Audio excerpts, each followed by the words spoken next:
Ndatanze mwiriwe na mwaramutse barundi kazi, ndizera ko mumeze neza umumwe wese aho aherereye bivanye n'imicungararo aherereyemwo. Ndizera ko abari mu Burundi mumeze neza, abari mu karere ka EAC, abari muri Afrika, Amerique, Oceanie, Asie na Europe, ndizera ko muguwe neza.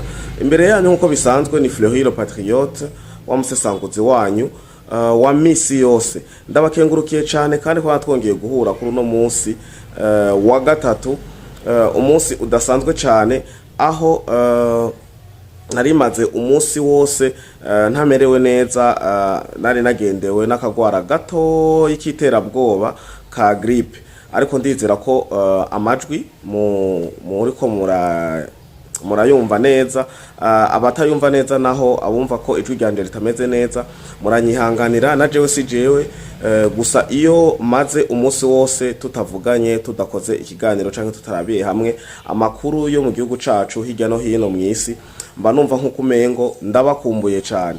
Rero amakuru y'uno munsi canke imbere ko twinjira mu busesanguzi mu kiganiro c'uno munsi, reka mbanze nkeze igihugu cacu ciza c'u Burundi ku ntambwe kiriko kiratera, naho bamwe umengo gushika ano mango ntibarabitahura canke ntibaravyemera cane.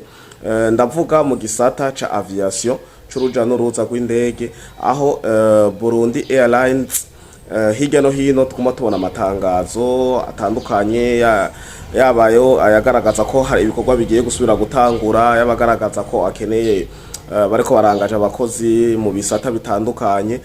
Ikintu rero cyo kwizera kandi ikintu jewe Fleury Patriote nk'umusesanguzi wanyu ntakunda kubazanira ibihuha, nagomba ndabamenyeshe nuko iyo nkuru ariyo. Abarundi ni muyitege, Burundi Airlines irasubira mu bikorwa vyabo, mu bikorwa vyayo vuba kandi vuba cane, aho izoba iri kirakora nka Fly Burundi. Nico rero cicizegwa mbanje kubageza ko amakuru meza cyane. Ayandi makuru ari hagati na hagati ashoboye kuba ari meza kuri twebwe bamwe mu banyafrika, akaba mabi ku isi yose canke ku rugero rw'ubumwe bwa Burayi. Aya makuru nayahe? Aya makuru nuko hari ibihugu bitatu vyo muri Afrika, bakunda kubita ngo AES. Aha naho hakaba harimwo Burkina Faso ya Traore, hakaba harimwo Mali, hakaba harimwo Niger. Ibi bihugu byaraye byisokoye muri kagasho benshi bakunda kwita ngo ni Cour Penal International CPI, imwe muzi neza ko ibangamira canke ihari kugira habandanwe igikorwa ca neocolonialisme, igikorwa kitari ciza ku banyafrika muri rusangi, cane ari igikorwa cashizweho nabo bazungu nyene kugira babandanye bacinyiza indongozi n'abanyafrika b'incabwenge canke baseruka abarider africain baciye ubwenge bakerebutse babona kure, bazogende barabacinyiza mu kubagiriza ivyaha bitandukanye. Ni nayo mpamvu mfashe kano karyo mu gukengurukira cane sokuru w'abarundi nyakwigendera nyene icubahiro umukuru w'igihugu Petero Nkurunziza. We yakanuye cyane nkuko bisanzwe bizwi, ntushoboye kuva mu giswi c'inkona ukaja mu mbonerakure. Imbonerakure nkuko bama babasiguye aba ari umuntu akanura cyane, abona kure. Uyu rero yarakanuye cyane, abibona hakiri kare. Hari mu mwaka wa 2016 ndavyibuka, ico gihe yari Gambi hamwe na South Africa, Afrika y'Epfo no Burundi. Byari ibihugu bitatu byari vyamaze kwandika bivuga ko bigiye kwisokora muri uwo muryango canke mu muryango w'ibihugu bigize iyo Cour Penale Internationale ariyo bita CPI mu mfunyafunyo. Igihe rero ivyo bihugu vyafata uwo mugambi canke iyo decision canke uwo mwanzuro, byaragizwe kiterabwoba byinshi cyane, aho ibihugu bimwe muri byo bitashoboye kurinda iryo terabwoba, bitashoboye guhagararira akanyarigabo nk'abakuru b'ibihugu canke nk'indongozi za Afrika ziyemera.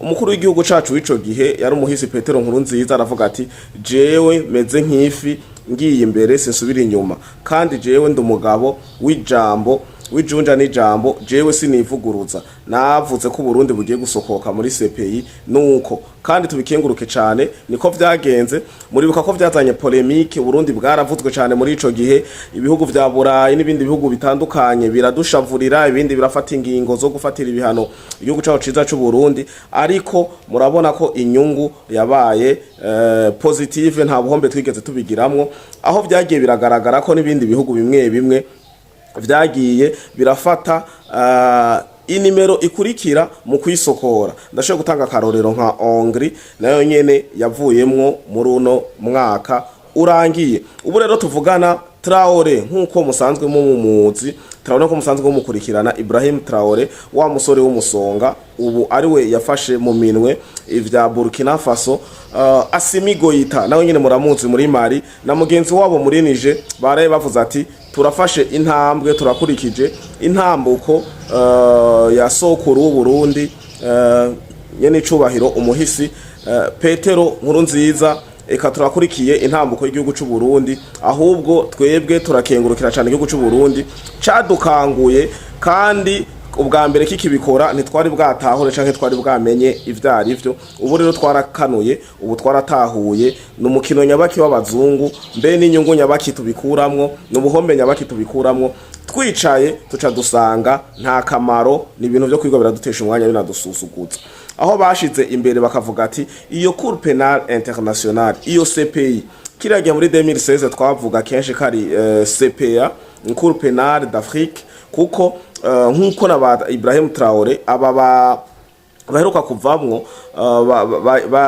bari mu runani gwitwa Alliance des États du Sahel AES Burkina Faso Mali na Niger bose bari hamwe banditse ikete rimwe apana makete atatu basinya ko ari batatu bavuga ati twebwe turisokoye kumvo izina ziriya imvo ya mbere nuko la CPI iyo Cour pénale internationale itigera icira imanza intagondwa canke ababisha abo bita ngo les criminels de guerre canke ngo ijije ngo des crimes de guerre canke ijije ngo ama crimes contre l'humanité canke ijije ngo des crimes de génocide ou agression avérée uko niko banditse iryo kete bashiramwo utwo tuntu cane bavuga ati ibi tubiravye nivyo vyatumye nivyo bitumye twebwe dusokoka baratanga n'uburorero bw'abakuru b'ibihugu bamwe baciriye imanza y'imyaka 30 uwundi acirwa urubanza rw'imyaka 10 aho nabandi harimo Bagbo n'abandi benshi bejejwe kubera bari ukuboko kw'iburyo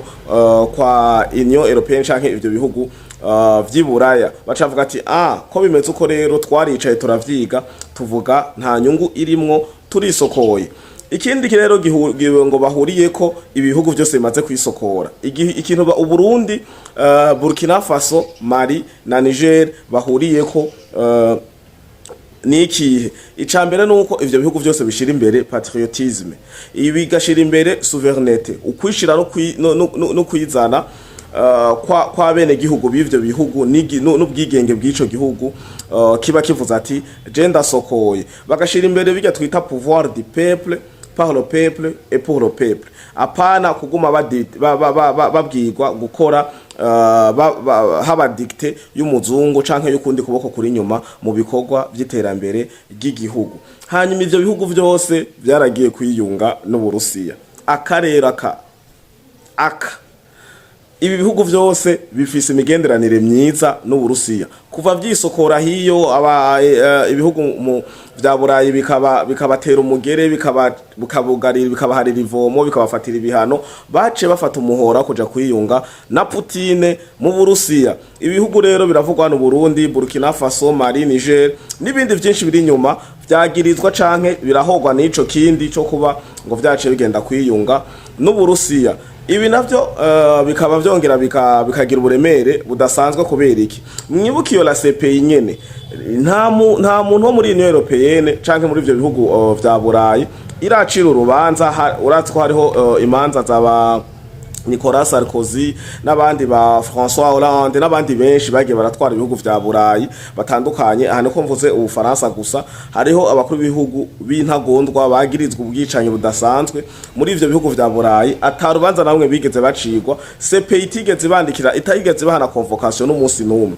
Aha rero Putin wewe CPI ikaba yaramuhaye ibintu bita mandat d'arrêt international. Putin gushika no munsi tuvugana kuva mu mwaka wa 2023 yarandikiwe mandat d'arrêt, ya yindi bakubwira ati aho bamusanze hose bamufate, ariko urazi ko yikomeje. Putin n'umugabo atarakana, n'umugabo afise igihugu ciwe cigenga, n'umugabo yigenga ubwiwe, naho ubumwe bwa Burayi bwo mufatira ibihano ndibaza ko bitomubabaza kaniniya.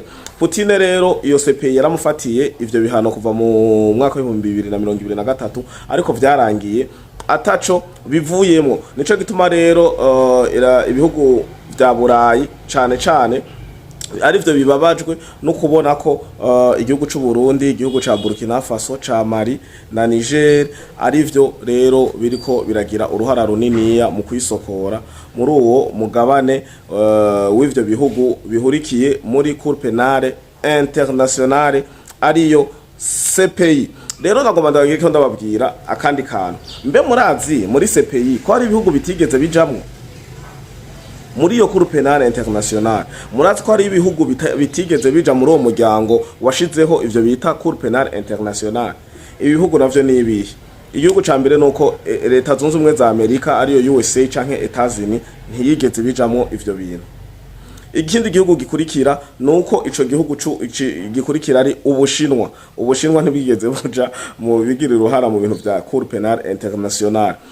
N'ikindi gihugu kitarimwo n'Uburusiya, naho mwumva CPI yagiye kugira mandat d'arrêt kuri Putin, Uburusiya ntiburimwo muri CPI. Ikindi gihugu kitarimwo ni Israel. Aha rero muca musigara muribaza kubera iki ivyo bihugu bitarimwo muri CPI, nuko ivyo bihugu bidakosha.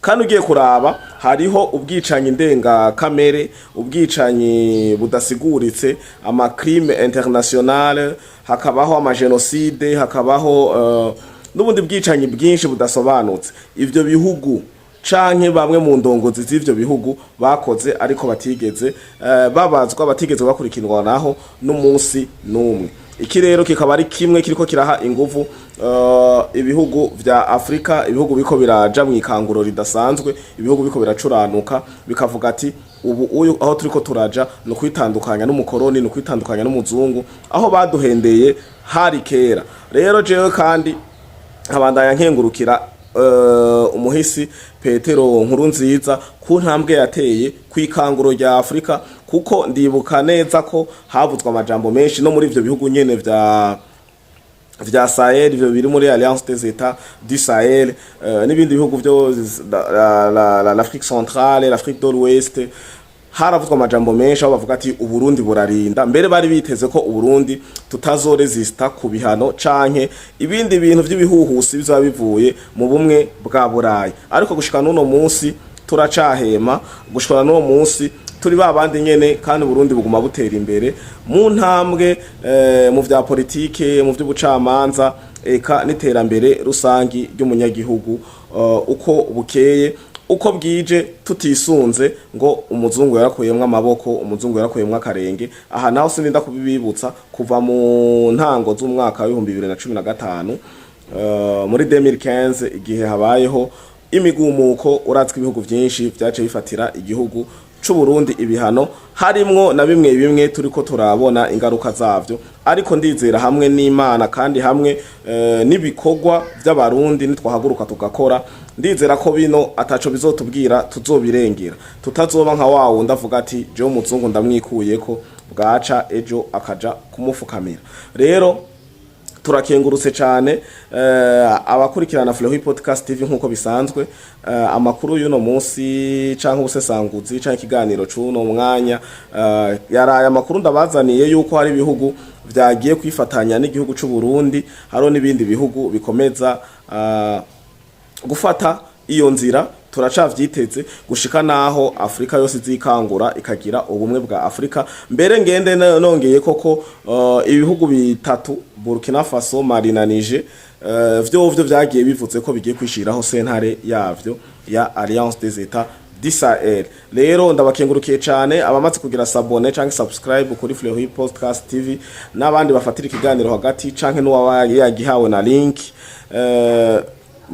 Turabasaba kugenda mugize subscribe canke sabone kugira tubandanye twagura umuryango wa Fleury Podcast TV, tutibagiye kubabwira ko uwuzi amakuru canke uvise vyinshi kuri ibi, uwo bayavuze yumvise ko navuze bike canke afise ikindi kintu yongerako muri commentaire arahawe ikaze. Tutibagira kandi kuja kugira sabone kuri ya channel yacu nshasha ya Ingoma Magazine. Mugire aho muba mwubahwe, ndabakunda cyane.